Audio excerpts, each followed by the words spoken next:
Welcome back to HubCityTV. I'm host number 1, Becca A. Bear. And I'm host number 2, Madeline Bordelon. In this segment, we'll cover health and safety issues in the Pine Belt. Our first story warmed our hearts, and we hope it does yours as well.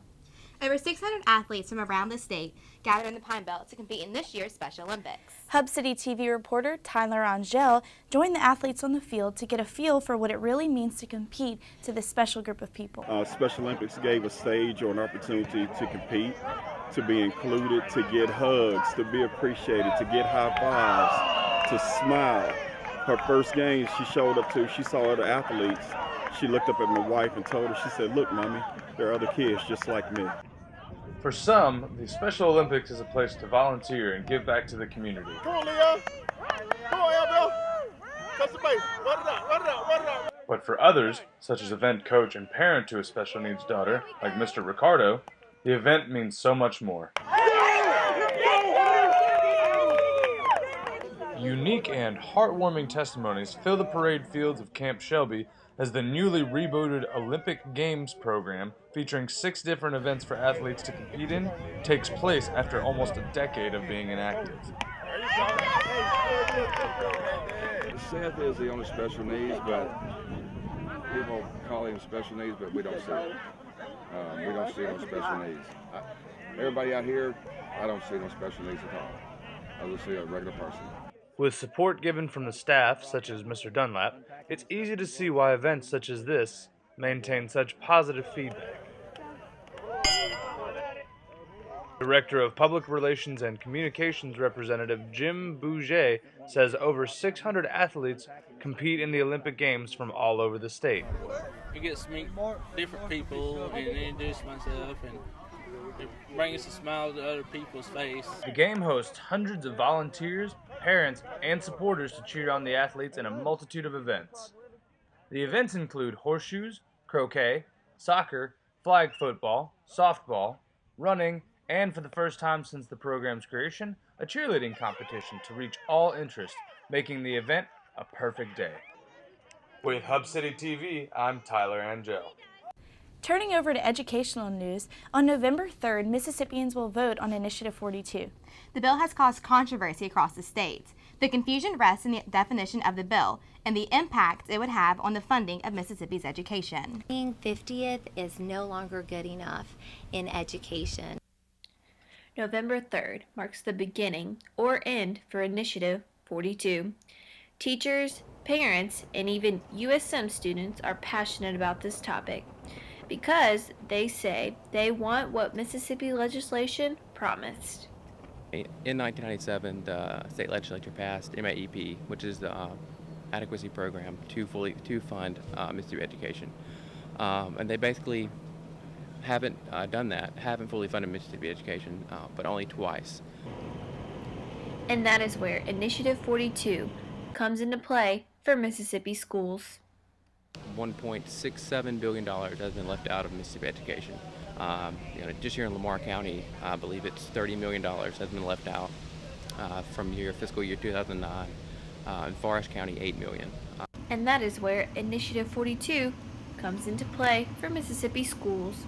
Initiative 42 is the proposed constitutional amendment that would require the Mississippi legislation to abide by its own K-12 funding laws. When education is fully funded, everybody wins.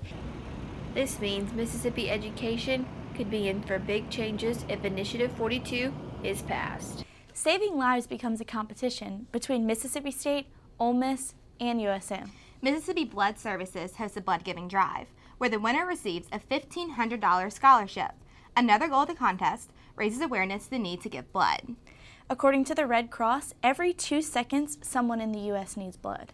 And only 10% of eligible donors actually donate. One simple donation can save up to 3 lives.